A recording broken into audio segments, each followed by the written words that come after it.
Hello and welcome back to Wealth and Wisdom. I am Kenny Polcari, your host, and today I have the sincere pleasure of introducing you to Nilus Mattive. Now, Nilus is really unbelievable. Once you get to know him, you're going to enjoy every minute of it. Nilus bought his first stock when he was in the 6th grade, and it fascinated him. And as a result, he's been fascinated with the financial markets ever since. Although he graduated college with a theology and an English and a philosophy degree, nothing to do with the investment world yet, he took all that knowledge and came to this world because he was just fascinated. He lived in New York City for a while. He became widely recognized as an expert on income investments and retirement strategies. And he built up a 15-year enviable track record of winning ideas at the helm of various newsletters and trading services. Most recently, Nilus, who was at Weiss in a prior life, has now come back to Weiss, and we are thrilled to have him back. And he is now going to be co-editing a number of the subscriptions we have, along with Mike Larson, Safe Money Report, the Weiss Crypto Investor, and the Weekend Windfalls, many of which you all know about, right? He's going to combine in the Crypto Investor, and we're going to talk about this, but he's going to combine his traditional investing and his crypto trading know-how into a very interesting discussion and a great subscription piece. So Nilus, welcome so much. Thank you for coming on. I really appreciate it. Tell the audience a little bit about who you are. Yeah, so like you said, I mean, I've been an investor for most of my life, going on 30 or 40 years at this point. And I started off on Wall Street in the traditional route. I worked for Standard & Poor's for 5 years. I edited a newsletter over there called The Outlook. It's actually the oldest newsletter in the country. And eventually I found my way to Weiss in my first version of the Nilus Weiss relationship. And I worked at Weiss for about 10 years. So anybody who is a longtime Weiss reader would already know my name, I'm sure.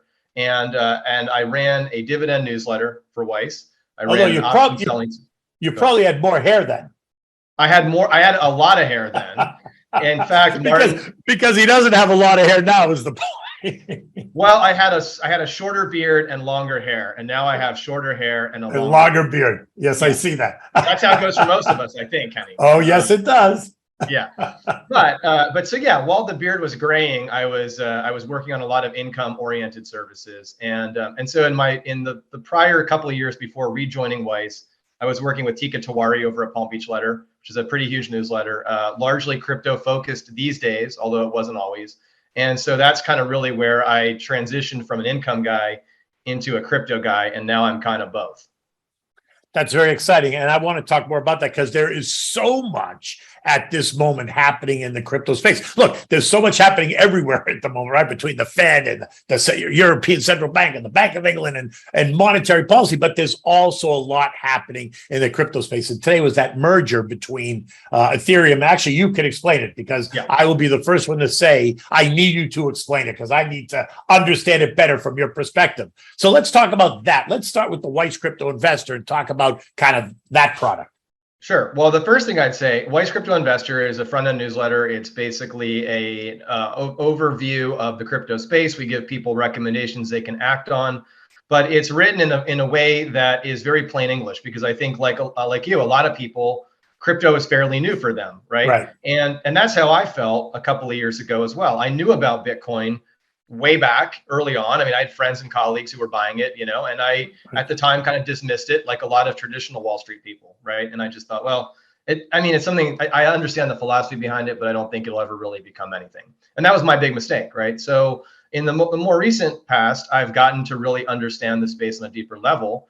And I've been able to take the background I already have in finance and apply that to the crypto world. So what I'd say about it is right now, you're right, it's an interesting time. The merge essentially is Ethereum, like Bitcoin, prior to today, it was mined. It was produced in a what's called proof of work. A bunch of different computers around the world were kind of creating and validating what you would say, I guess, new units of cryptocurrency, right? And what has now happened is we're no longer going to mine Ethereum. Instead, it's going to be proof of stake, POS, which means that now people will commit some of the Ethereum they already have to a network. And that's kind of what underpins the entire ecosystem. So, I mean, that still probably sounds complicated, but that's well, it sounds complicated, but I think one thing has to be made clear because a lot of people, I think, confuse this.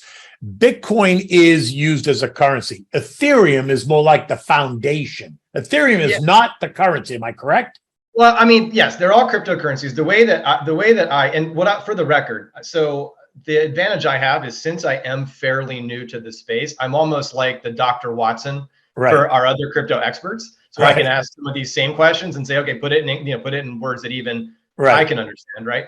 But basically, one of the analogies we always use is that Bitcoin is more like gold. Bitcoin is first and foremost a store of value. And yes, it can also be used in a transactional way, right? So it's really a medium of exchange and a store of value.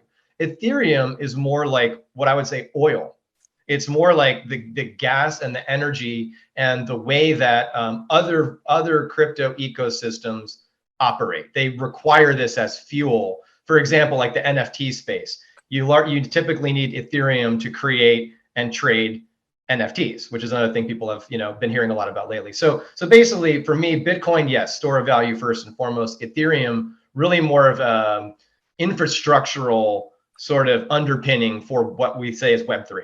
Right. Okay. So I probably, like a lot of people, dabble in the space, but I dabble in only Bitcoin and Ethereum. I don't go way out on the scale to all the other ones. First of all, because at a certain point, there were so many out there, and every day it was a new one. It was Doggy Coin, it was Litecoin, it was this one. And that was confusing. And so I decided to focus on what I thought I understood the best, and that would have been Bitcoin and Ethereum. And not that I understood it even that well, but I understood enough to think if I'm gonna dabble in the space, these I think are the two places that I should dabble.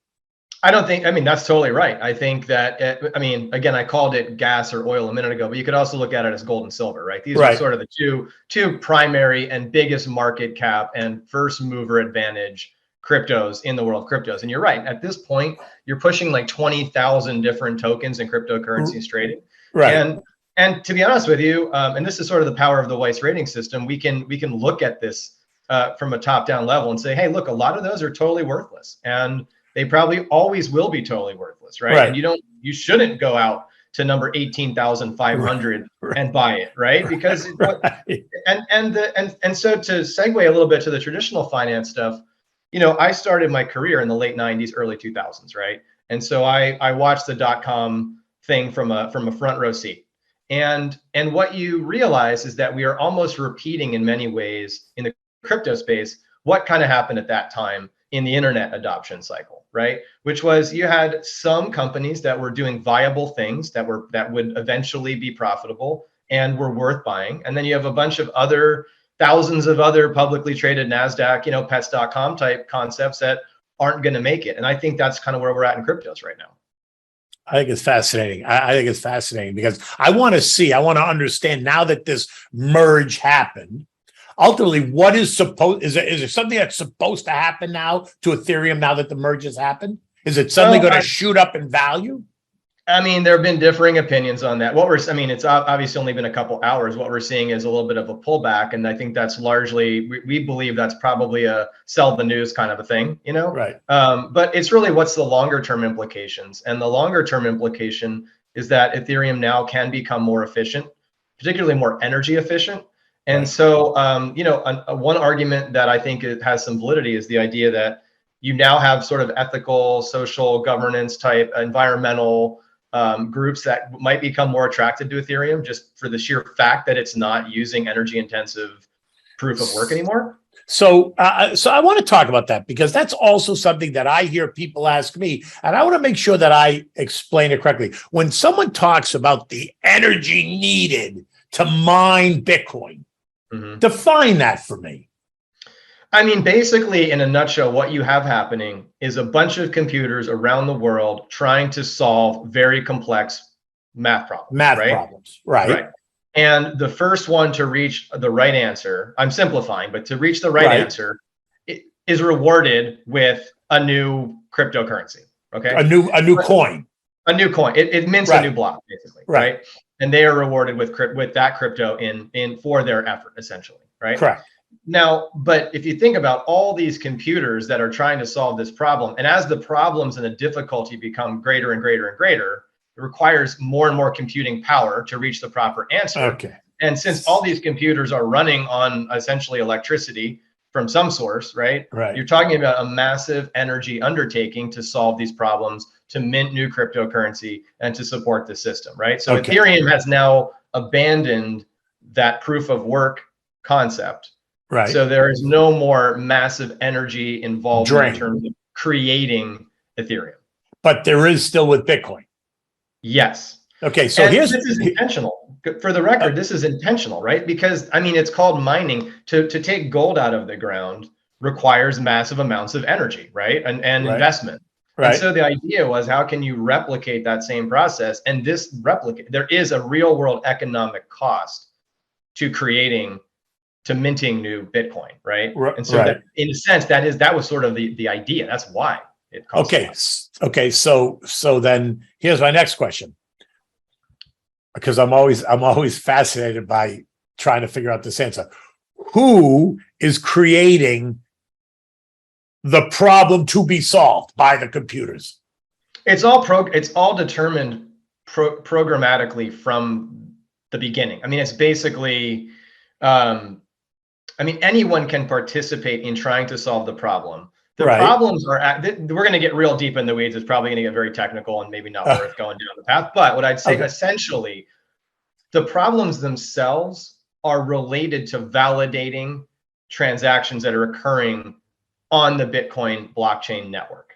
So it's not like you're just trying to solve, like, it's not like the guy's asking you, hey, what color is the sky? It's these math problems are inherently validating and securing the network.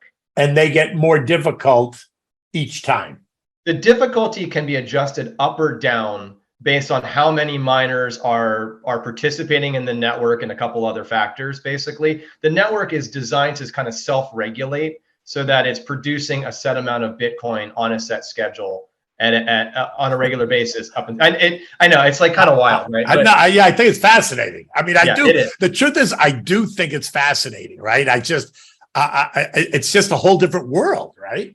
It is. But again, in some ways, it does mirror. I mean, I think that the market for cryptos very much mirrors traditional financial markets that I've observed for 20 years. Right. And I also think from a structural standpoint, it does mirror elements of things we're used to in the real world, such as mining for gold, so it's a brave new world, but at the same time, it's not like it is underpinned by sort of things we can at least extrapolate from the past. And does Weiss Crypto Investor, as you're talking about this, are you looking at Weiss Crypto? Are you looking at a select number of cryptos, or are you opening the door and saying, okay, here's the 1,000 cryptos we're looking at, or is it a much more select group? Well, so, my partner Juan is obviously the foremost expert in terms of price action in the crypto markets, in terms of when it's time to buy, when it's time to sell. That's sort of his department. And so when it comes to like the big five or big 10 or whatever you want to say, Bitcoin, Ethereum, Cardano, those kinds of tokens, right? Yeah. Yes, we make recommendations, buy and sell recommendations on those tokens. Would we go further afield if we found a small undervalued one that we thought was worth adding to the portfolio? Absolutely. But as I've come on board, one of the other things I've really become interested in doing for the audience, and what I'm interested in personally, are sort of other ways you can participate in the crypto space beyond even just buying Bitcoin, Ethereum, or some other token. So I'll give you an example. We're talking about Bitcoin mining, right? We're talking about this process of mining. We wrote a recent issue about how you can very easily buy your own Bitcoin mining machine, for an upfront investment, have it hosted by a professional group. They run everything for you. And then that machine is producing a certain amount of Bitcoin for you day in and day out for as long as the machine's lifespan, right? That's a really cool idea for me. Right. But you make it sound as if it's producing Bitcoin on a daily basis. It's not doing that. No, it is. It is. Well, what it's doing. So the way it works is basically a lot of mining machines will pull that, because this has become so when Bitcoin mining first began, I'm talking way back in the day, you could do it on a PC, right? Right. Okay. Now it requires serious computing power. And you're right. The odds are that one machine will not win the lottery, so to speak, and get its Bitcoin. Right. However, you can hook your machine into a mining pool, which is the analogy I've used. It's kind of like when the Powerball gets to be really high and a bunch of office workers going together. Right. That's what mining pools are, right? So if you hook your mining machine into a mining pool, it'll sort of mitigate the ups and downs that you would experience individually. And it kind of can ultimately lead to you getting a certain amount of Bitcoin distributed on a regular basis. Right. But the mining tool is just a high-speed supercomputer. The machine running a certain type of software, yes. And again, with the adequate amount of energy. And don't forget, as we said, the energy price you're paying for your machine is a big determinant in how profitable your particular mining operation is, right? So for example, the one of the companies that we introduce our readers to, the advantage is they have like professional hosting facilities with access to very cheap energy. To give you an idea, like, so I'm here in Santa Barbara, California, right? My kilowatts might be like 20, 30 cents a kilowatt. These guys are 6 cents a kilowatt. So if I was to hook the machine up at my house versus a machine there, you're talking one fifth, fourth of the cost right off the bat, right? So there's a lot that goes into it. Obviously, maintenance of the machine, keeping it cool, all these kinds of things. But this, when you go the route we recommended, all that stuff is taken care of you, and you can pretty much predict how much Bitcoin you will receive on a regular basis, and it is basically on a daily basis. Is it fractions of a Bitcoin, or is it Bitcoin? Yes, correct. Yeah. Fractions of a Bitcoin. Yeah, okay. You might earn $9. So to put it in dollar terms, right? You might earn, let's say you might spend $4,000 up front for a machine. You might end up earning $9 or $10 a day back from that machine, right? $9 or $10 a day. Right. Right. So you could be earning let's say you're earning $300 a month from that $4,000 machine, right? Now, again, this is all at today's Bitcoin price. Correct. So basically, let's say your hosting fees are 160, which includes your energy. Maybe you're netting 150 bucks a month from that $3,000 machine, right? Yeah. Over the next couple of years, realistically, let's say there's no price action change in Bitcoin, you could potentially break even, right? But what's really important is that just like in the traditional mining space, when you buy a junior gold miner, how they're leveraged to the price of gold, well, Bitcoin mining machines are also leveraged to the price of Bitcoin, right? As are all the holdings you're accumulating. Clearly, I mean, if I'm already accumulating what I'm calling $9 worth of Bitcoin a day, with Bitcoin triples, now that's $27 a day, right? So you can kind of see how this is another way to play, a leveraged way to play Bitcoin, but it has this dollar cost average element to it. So if you were to ask me, hey, I have $4,000 right now, should I put it in Bitcoin or should I buy a mining machine? I might opt for the mining machine. And the mining machine, could it be a Dell computer, or is it going to be something? It's not. What is it? These are now like very specific. I mean, the one that I've been talking about is called an ant miner. And again, there are different kind of levels of how much Bitcoin or how fast those computers are. And so what the probability of solving a certain, of serving and those computers come already with the installed software. I just have to buy the computer and plug it in. Correct. So for example, if you do it through one of the ways we recommended in Weiss Crypto Investor, you don't even ever have to see the machine. You give this company the money. They purchase the brand new machine. They hook it up at the brand new hosting facility. They maintain it. It's all done for you. You just basically tell them where you want your Bitcoin sent, and it will be deposited into your wallet as it's produced. Right. So it's kind of like a set it and forget. Yeah, it's really cool. Man. Is it I got to ask this question. Is it based in the US or is it based somewhere else? Well, it's interesting. They have facilities all over the place. I've been toying with I'm going to do this myself, just for the record. I haven't pulled the trigger, but I've been watching prices for the Bitcoin mining machines coming down. It's a no-brainer, especially for an income-oriented kind of a person. Yeah. This sort of makes sense conceptually to me, right? And so what's one of these machines cost? Right now, you can get one that's a pretty good one for $3,000 or $4,000, and you can get an extremely good, brand new, like top of the line, 40% more efficient one for like $8,000. And I'll tell you, last year that same machine was $15,000. So you get an idea. Like what's the beauty of this is not only if let's just say Bitcoin goes up from here, the Bitcoin you're mining right now will obviously be worth more. the value of your machine will also probably double or triple. Like you could, and then at that point you can unplug and sell it to somebody else and just take the capital gain on the machine too, if you like. Or you can keep, at that point, you might be producing, it's like a dividend stock where the dividends go up, right? Eventually the dividends could outshine what you paid for the stock, right? It's the same kind of idea. So again, you can see how my mind takes like the income and the crypto and always tries to find ways to combine them. But anyway, that's an example for you of the kind of stuff we talk about in WCI in Weiss Crypto Investor now, beyond just, hey, what's Bitcoin going to do tomorrow? It's other ways to play crypto, you know? Now, until you said that, I had no idea that was possible. I must have missed that issue of Weiss Crypto. I'm going to go back and find it. Yeah, you should. I'll blow your mind one more time real quick, right? So there's another thing. We have not written about this yet. I am, because it hasn't happened, but I'm on the list for this thing. When people talk about crypto, I mean, I think most of us, like you said, talk about Bitcoin, Ethereum, whatever. What token should I buy, right? What a lot of people aren't understanding is all the other ways that blockchain and crypto, where things could go next, right? Other things that these concepts make possible. And so a concrete example, I've been telling Martin about this now for several months because I'm excited about it. I have signed up to be a beta tester, or to be one of the first people to receive a piece of hardware, right? I paid for it, $350. And what it is it's a camera. You put it in your car while you're driving around, right? And it's filming everything you're driving around. That footage is going to feed into a centralized database. And what this project is going to try to do is build their own version of Google Maps. But it's, instead of having, you've seen the Google cars where the guy drives around, he's got the big thing all over. Well, instead of Google paying people to do that, this is a crowdsourced version of that same thing, right?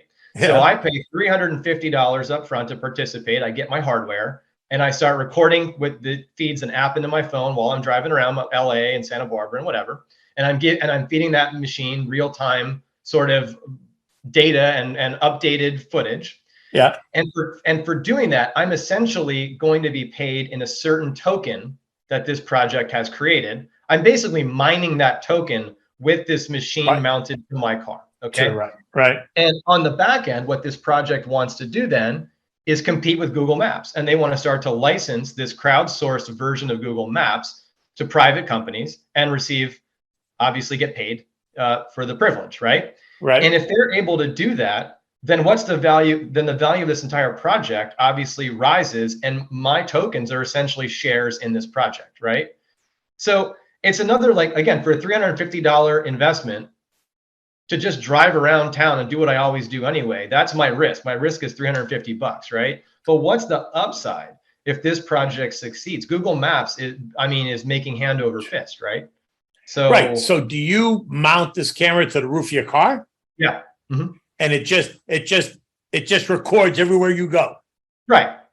It's like it's like basically putting a GoPro, right? Attaching a GoPro to the outside of your car or whatever. And it's just, again, through the app in your phone, it's uploading all this footage and data and whatever. And obviously it can geolocate where you are. I'm on the corner of Wilshire and whatever. And this is what it looks like right now. And the incentives, the system, without getting too deep into the weeds, the system will incentivize people. Let's say that a client needs the latest footage of Santa Barbara downtown, like then they may pay a higher rate of token for that footage, right? Or whatever. Right. So, but the point is that crypto, the crypto ecosystem, right, is making these types of things possible. Like, my understanding is some of the guys involved in this project I'm talking about were previously executives with Yahoo, and they were trying to build a Yahoo map to compete with Google Map. They couldn't do it. It just wasn't possible because Google has, they already have the infrastructure. They're already paying all these guys to drive around. They're doing all this stuff. And it was really hard to build that scale, without a massive investment, right? Is that how Google did it? The people like you drove around, or did they do it with satellite mapping? Oh no, I can't speak to the entire way all of it works, but I have definitely seen, I know that some of that footage is captured by people driving actual cars around. Yes, totally. Really? They would have these big mounts, like metal mounts all around the top of the car with all these cameras pointing different ways, right? So these guys are basically replicating the same idea with a very small camera, and they're gonna rope in everybody through this crypto ecosystem and reward them accordingly. And so my point is, it's a crowdsourced competitor to Google Maps made possible by cryptocurrency, right? And that's what I think that's what I'd really try to impress upon people, is that in many ways this is a technological revolution as much as it is a financial revolution, right? Right. When you hear about Web3 and metaverse and NFTs and all this stuff, it's like that is all made possible by blockchain, and blockchain essentially, Bitcoin is sort of what proved that concept. Right. Wow. I can see you and I are going to have a lot of conversations. We're going to have a lot of conversations over the coming months. I could just see that. No, I get excited by this stuff. It's cool, I mean, after 20 years of writing about Social Security, I'm like, wow, this is amazing what's happening here. Yeah, going from Social Security to crypto, I would imagine, would be a life-changing event. Yeah. Right? You would think you'd go from crypto to Social Security as you get older. Maybe crypto, maybe crypto will save Social Security. I don't know. We'll find out. All right. So listen, let's move on to the Safe Money Report, because that's another product here at Weiss that you are co-editing. Yes. So tell us a little bit about your vision there.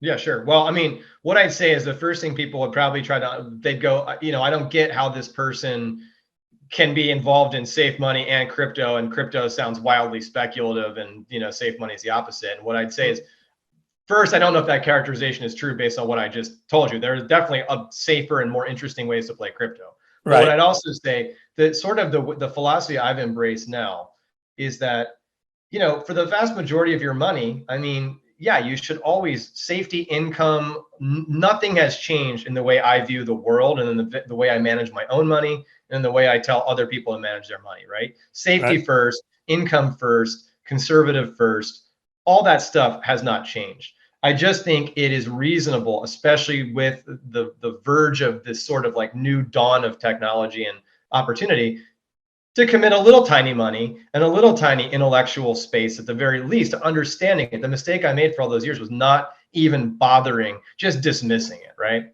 Right. But so on the safe money side in my mind is what for 10 years, I worked at Weiss Research. I ran, as I said, a dividend-focused newsletter. It was Weiss's primary income-oriented newsletter at the time, right? Right. I ran the very first option selling service at Weiss, which was income-oriented, generating income, and that's kind of the precursor to what is now WWF, Weekend Windfalls at Weiss. So sort of my point is, I'm almost back to my home base in that regard. Right. And what Mike has done with Safe Money, I mean, Mike worked at Weiss when I was there, so we're old friends, and have always shared sort of similar philosophies in terms of how the conservative part, the vast majority of your money, should be run. So I would say my philosophy with Safe Money is in line with what Mike's philosophy has been for 20 years or 20 more, plus years. And that is safety first, income first. Use the Weiss ratings at this point as a signpost. Right. Really, the only kind of, I guess, new blood I would like to inject over the longer term is the idea about other opportunities even beyond stocks and bonds a little bit. Right. There are some really cool things that I guess personally I've been investing in that I think are great ways to further diversify your portfolio outside of even traditional 60-40. Just one little example, I don't want to go too far into it. It'll probably be something we talk about down the line, but like I've invested in fine art. A Banksy painting, a Cause painting. Yeah. Have you been doing it through that new app? Are you doing it individually? Or are you doing it like in a group, like a crowd? I'm doing it through fractional ownership. Mm-hmm. Fractional ownership, right? Yep. There's a group. I think they're based out of New York that does that. Yeah, that's who I use. Yeah, I don't want to give too much away, but yes, that is who I've been doing it with. And and so that's just one. I mean, that's just one of many examples of things that they may not be what you would traditionally think of as safe in and of themselves, right? Right. But when viewed in the larger context, they add safety and they add diversification. Yes. Right. Because fine art and that stuff that remains stable. It doesn't trade like a stock or a bond. It's just it's like stable. Right. It tends to be non-correlated. There have definitely been times when the Great Recession, right? Everything goes down. Everything goes down. But the point is, yeah, I mean, so I guess what I'm saying is the one thing that's changed in my thinking since I started at Weiss the first time in 2006 is that safety is defined a little more broadly than just like, okay, this stock is a utility and pays a good dividend. That's the starting point. You know what I mean? Yeah. But safety is really, it's a mindset. One more little teaser I'll give you is like, I do want to talk in the next issue of Safe Money Report, if Mike gives me some bandwidth, is about a safe investment, 100% guaranteed, that is currently paying 9.6. Don't give it away if you know, but 9.6%, right? Yeah.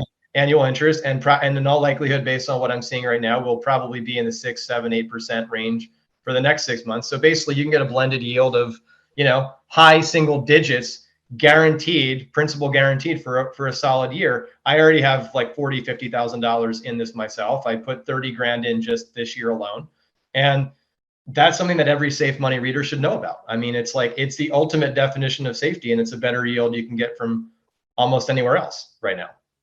Right. I guess people need to know what it is to understand its level of safety. Right. I try not to give too much away. Right. Issue, but yeah. No, but right. Yeah, I mean, my point is there are things out there that are no brainers in my mind. And that's the kind of stuff we're going to bring, to save money. Our next couple issues. Yeah. Yeah, I think that's great. And I think that's all very exciting. And this is why not only do the current subscribers appreciate you and they appreciate Mike and they appreciate the insight, but really it's the people that are just kind of, they're at the door. They're not sure. Should they come in? Should they not come in? This is exactly why you should open the door and come in.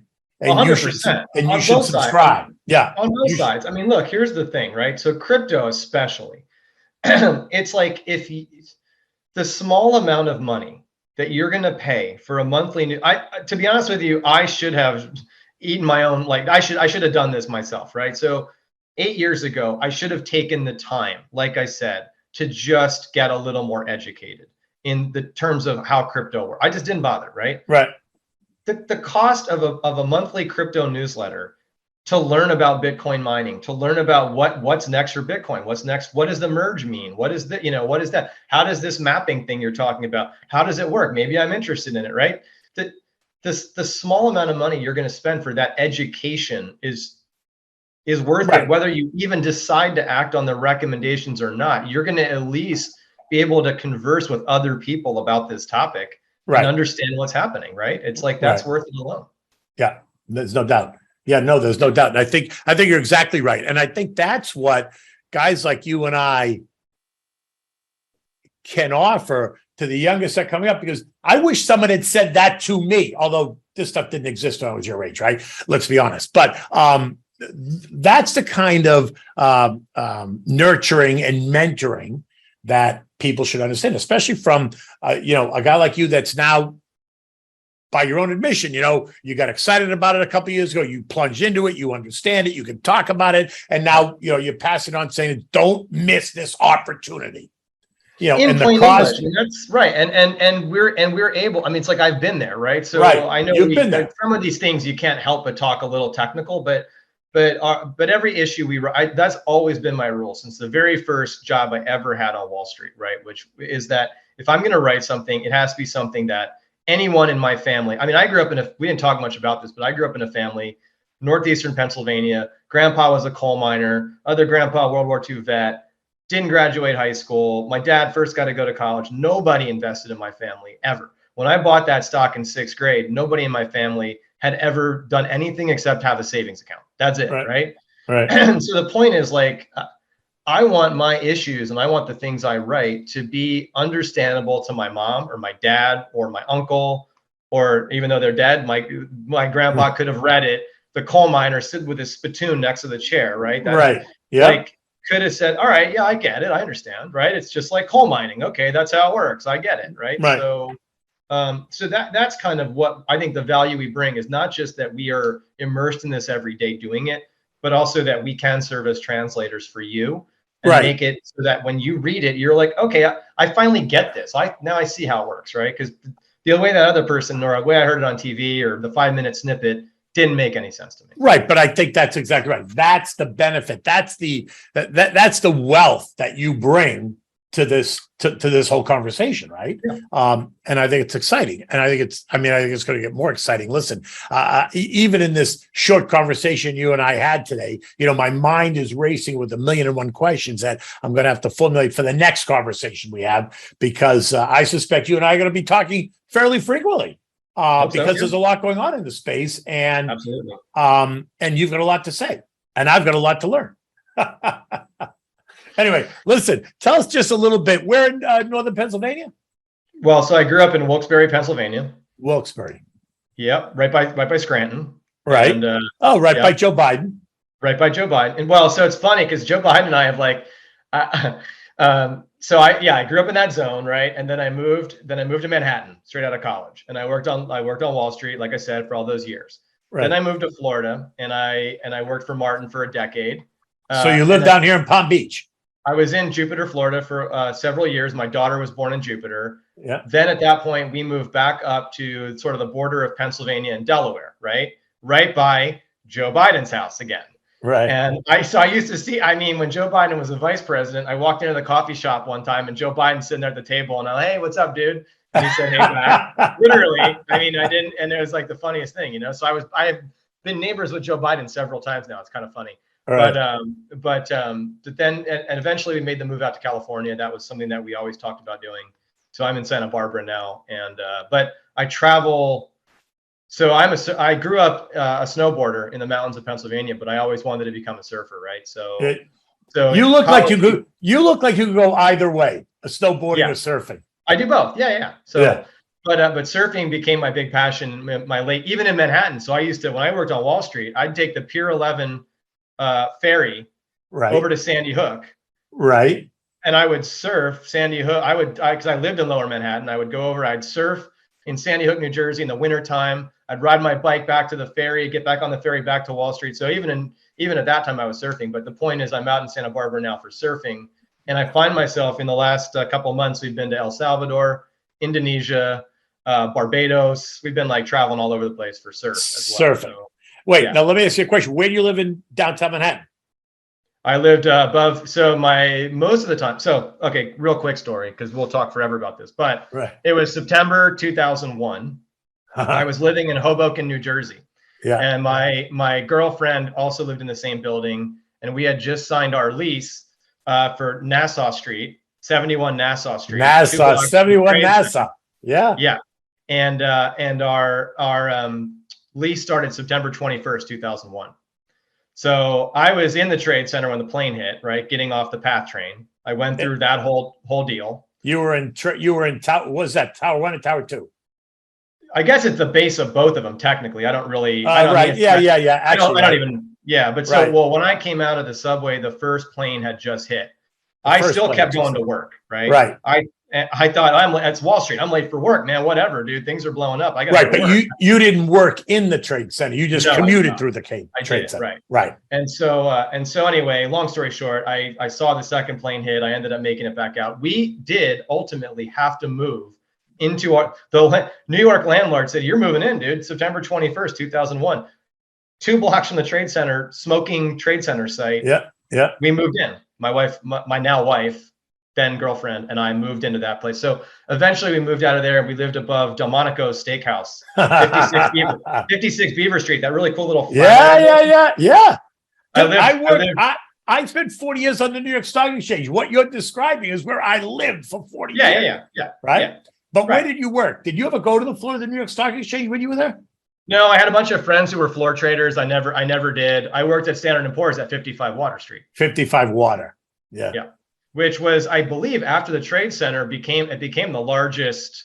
Well, I know it had one of the largest gold reserves in the underneath the building or something, right? There's some big storage facility down there. Yeah. But it became one of the largest square footage Lower Manhattan buildings after the Trade Center, I believe. Yeah. Well, the Federal Reserve is right there on Maiden Lane. Yeah. You know what I mean? Wow, that's fascinating. Because I spent, I didn't live downtown. I lived downtown in 1980 on Fulton and Gold Streets when I was when I was 19, 20 years old. But when I graduated college and moved to New York and went to work on the New York Stock Exchange, I lived up in Westchester, and I would commute every day downtown, right? Yeah. But I spent 40 years of my life on Wall Street, right? In the building, I was in the Trade Center as well the day that it happened. I had an office on the 55th floor of the second tower, which is a whole nother conversation. And maybe one day we'll talk about that. But I want to ask you one more question because I'm fascinated, because when I looked at your name, I was trying to figure out what the nationality was, Mattive, and I couldn't figure it out. And so I want you to tell me a little bit, because the E is what throws me off at the end of your name. Yeah. So it's we pronounce it Mattive, which messes everybody up, right? And the reason we pronounce it Mattive is because in doing some research, so my great grandfather was Lorenzo Mattive, right? And his father was Jasperini Mattive. Right. And Jasperini was married to an Irish woman who, when Jasperini died, we always assumed it was an Ellis Jasperini Island. would have been your great-great-grandfather?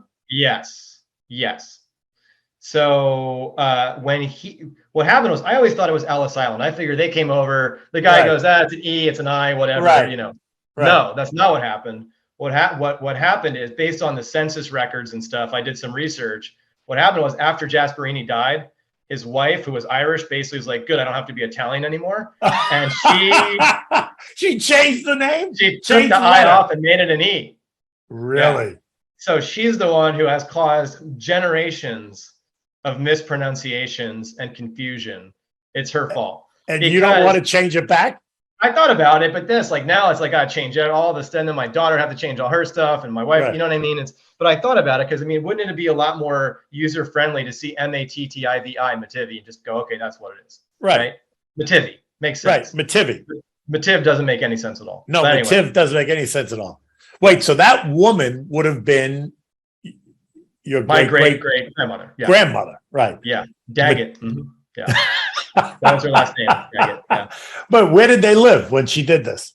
This is all northeastern Pennsylvania. I mean, they lived in. He was your great-great-grandfather Jasperini. Yeah, emigrated here in the early the late 1800s. Late 1800s, early 9. Yeah, I guess it was late 1800s. Yeah. And I think, again, it was because of mining. I think that the northern Italians were kind of, first of all, the terrain is pretty similar. Right. Climate's pretty similar. Yeah. And so I think a lot of them came out for that reason. So yeah, but I have my ethnicity. My wife is Indian, so we got that whole, we've got everything now. My daughter is name a place and there's somebody from there, so it's kind of I think that's great. All right, listen, I appreciate your time. We've been chatting here for an hour almost, and I know your time is valuable, as is mine, so I really appreciate it. But I look forward to having the next conversation with you. Certainly next week, after the Fed does their big thing, there's going to be lots to talk about in terms of what's next. And is there an interbank meeting, interbank rate hike, an intermeeting rate hike in October when there isn't an FOMC meeting, or won't there be? What will happen in November? That the midterm elections. There'll be so much going on to create kind of chaos and confusion, right, for the markets, and maybe even the crypto markets. But look, I look forward to our next conversation, and thank you so much. I really appreciate it. Likewise, thanks, Kenny. Yep. See ya. See ya.